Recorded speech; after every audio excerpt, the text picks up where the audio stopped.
Assalamualaikum warahmatullahi wabarakatuh, lur-lurku kabeh. Hari ini kita bahas kabar yang bikin telinga panas dan hati bergetar. Presiden Rusia, Vladimir Putin, melalui jalur intelijen dan pernyataan tak langsung, membuka mata dunia bahwa Australia dan sekutunya sedang menyusun langkah strategis yang dampaknya bisa sampai ke perbatasan Indonesia. Baru-baru ini, intelijen Rusia membocorkan rencana militer Australia dan sekutunya. Mereka katanya mau bangun fasilitas militer baru di utara Australia yang bisa nyerempet ke barat Indonesia. Lah, kok malah nyelonong? Australia selama ini ibarat teman yang ngajak ngopi, tapi tangannya main-mainin tombol rudal. Di depan bilang, kami cinta perdamaian, tapi di belakang, markas militer dibangun, radar diperluas, dan kapal perang makin dekat ke Laut Arafura. Putin bilang, penguatan militer di kawasan Asia Pasifik bukan cuma buat jaga stabilitas, tapi juga bagian dari manuver besar blok barat. Saudaraku, ini bukan soal pantun atau sambal terasi. Ini soal kedaulatan negeri. Jangan sampai kapal selam nuklir mereka merapat, tapi nelayan kita ditangkap. Lah piye ceritane? Australia bilang, kami mau stabilitas kawasan. Tapi tiap minggu nelayan kita malah distabilin di laut. Coba kalau sebaliknya, nelayan Australia nyasar ke Selat Madura, kira-kira digoreng langsung gak tuh? Australia selama ini ibarat teman yang senyum depan, tapi tangan di belakang bawa pisau. Di satu sisi ngomong soal stabilitas regional, tapi di sisi lain bangun markas militer dekat-dekat perbatasan kita. Ini bukan sekadar kabar angin, lur. Ini data bocoran dari Rusia yang bikin semua negara Asia Tenggara mulai waspada, terutama kita Indonesia. Semangat bela negara. Kita gak boleh tinggal diam. Ancaman itu nyata. Tapi ingat, Indonesia bukan bangsa penakut. Kita siap.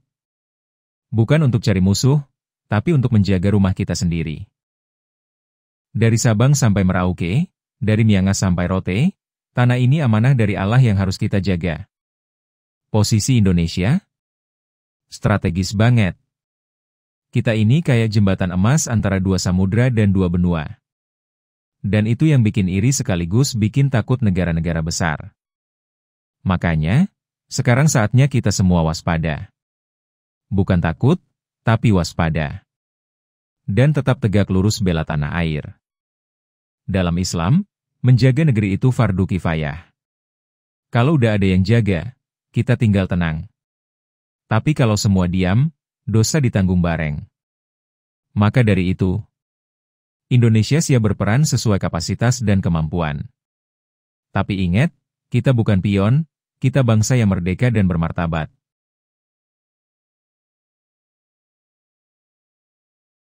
Ketika Rusia kerja sama dengan Indonesia, Australia dan Israel minta senjata ke Amerika.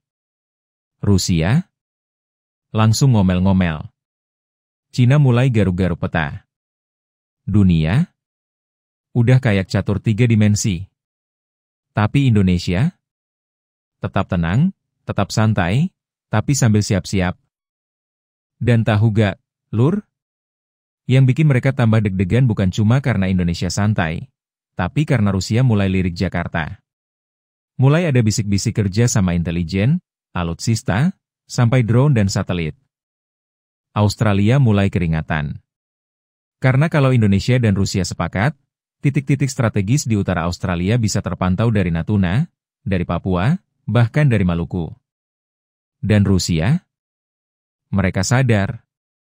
Indonesia itu bukan sekadar negara netral. Tapi negara kunci. 17.000 pulau, jalur laut internasional, dan cadangan strategis yang bikin banyak negara besar mikir 2 kali kalau mau main-main. Makanya, waktu Indonesia bilang, kami siap berperan sesuai kapasitas dan kemampuan, dunia mulai berhenti bercanda. Karena Indonesia ini bukan pion, tapi penjaga tengah papan dunia. Santai bukan berarti lemah. Diam bukan berarti takut. Karena kalau waktunya tiba, Garuda bangkit, dan langit pun akan bergemuruh. Baru-baru ini, Dokumen bocoran intelijen dari Rusia nyebutin kalau Australia sedang memperluas pengaruh militernya ke utara. Arah mana tuh? Iya, ke dekat-dekat Indonesia, Lur. Mereka bangun fasilitas militer baru yang katanya bisa menjangkau wilayah barat Indonesia. Loh, kok bisa-bisanya nyolek-nyolek tetangga gitu ya? Kerja sama militer, diplomasi Indonesia-Rusia. Nah, disinilah Rusia tiba-tiba masuk. Kremlin bilang, kalau Amerika terus kasih senjata ke sekutunya, kami bakal ambil langkah balasan. Lah terus, Indonesia ngapain? Indonesia malah makin dilirik sama Rusia. Kerja sama bidang pertahanan mulai dibuka, teknologi satelit, drone, rudal jarak menengah, dan latihan militer gabungan. Australia sama sekutunya langsung ngos-ngosan. Lur, jangan salah. Indonesia itu negara besar. Bukan sekadar wilayah luas dan banyak pulau, tapi kita punya posisi emas di jalur strategis dunia. Makanya, waktu Indonesia bilang, kami siap berperan sesuai kapasitas dan kemampuan. Dunia mulai diam. Mereka tahu, Garuda gak main-main. Kita ini bangsa damai, tapi bukan bangsa pengecut. Kita cinta perdamaian, tapi kita juga cinta tanah air. Karena mencintai Indonesia itu ibadah, Lur. Dan menjaga kedaulatan itu fardu kifayah. Jadi jangan remehkan bangsa yang tenang tapi waspada. Karena kalau Garuda sudah mengepakkan sayapnya, dunia bakal tahu, Indonesia bukan pion. Kita ini penjaga tengah papan dunia. Subscribe channel ini kalau kamu juga cinta tanah air, dan siap jadi bagian dari Indonesia yang kuat, santun, tapi disegani. Ingat, kekuatan itu bukan cuma di senjata. Tapi di hati yang bersih, niat yang lurus, dan rakyat yang bersatu. Makanya, yuk, kita jaga negeri ini bareng-bareng. Jangan cuma update berita, tapi juga upgrade iman dan cinta tanah air. Karena kalau bukan kita, siapa lagi? Bayang Lur, tetangga pasang CCTV hadap rumah kita, beli anjing galak, terus pas kita tanya, jawabnya, tenang mas, ini buat jaga-jaga aja kok. Ya, jaga-jaga opo? Sapi hilang? Gak mungkin. Hahaha. Kita boleh ramah, tapi ojo gampang ditipu sopan santun palsu. Negara ini berdiri bukan karena basa-basi, tapi karena darah, air mata, dan doa para pejuang. Jadi jangan biarkan bangsa kita cuma jadi penonton di pentas dunia.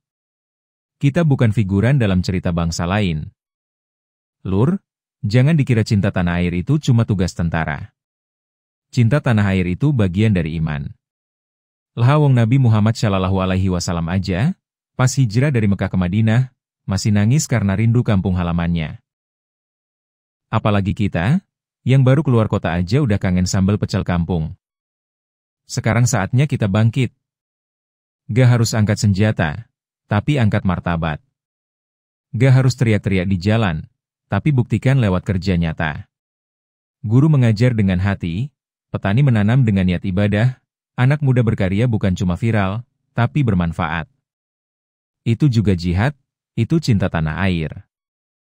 Jangan sampai kita sibuk update geopolitik, tapi rumah bocor gak dibenerin.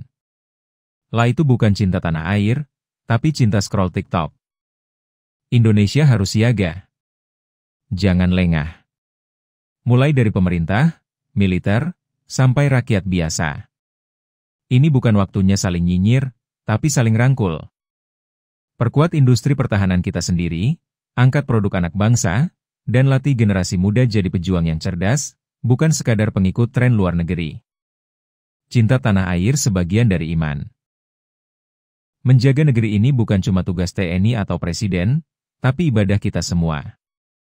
Kalau musuh menyusun langkah secara diam-diam, kita lawan dengan doa, ilmu, dan kerja nyata. Ingat, Gusti Allah ora sare. Indonesia ini bukan negara kecil. Kita besar, kuat, dan diberkahi kekayaan alam serta rakyat yang tangguh. Mari kita tunjukkan bahwa kita bukan bangsa yang bisa dikepung begitu saja. Kita bangsa yang merdeka dan siap menjaga kedaulatan sampai titik darah penghabisan. Saudaraku, Negeri ini titipan Allah. Lautan yang luas, gunung yang megah, hutan yang rindang, itu bukan pemandangan Instagram, itu amanah. Maka jaga, rawat, dan doakan. Kalau kita jaga Indonesia, insya Allah Indonesia akan jaga kita. Ingat ya, Lur, mencintai negeri bukan hanya dengan kata, tapi dengan karya. Jangan sampai nanti anak cucu kita nanya, dulu kakek ngapain pas bangsa ini butuh? Kita harus bisa jawab, kakek berdiri di barisan yang membela Indonesia. Wassalamualaikum warahmatullahi wabarakatuh.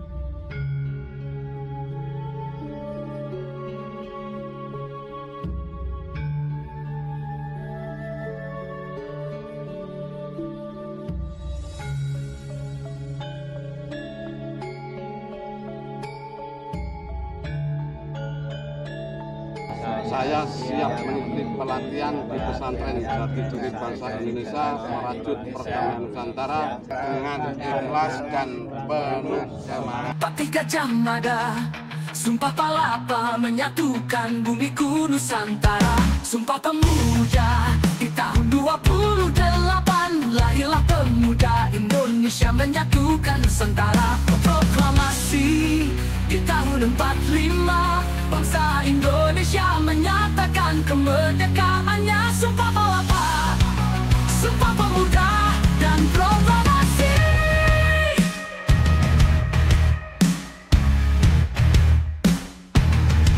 Itulah jati diri bangsa, jati diri bangsa Indonesia, merajut Nusantara, solusi persoalan Indonesia. Kembali ke jati diri bangsa, solusi persoalan Indonesia, mercusuar perdamaian dunia.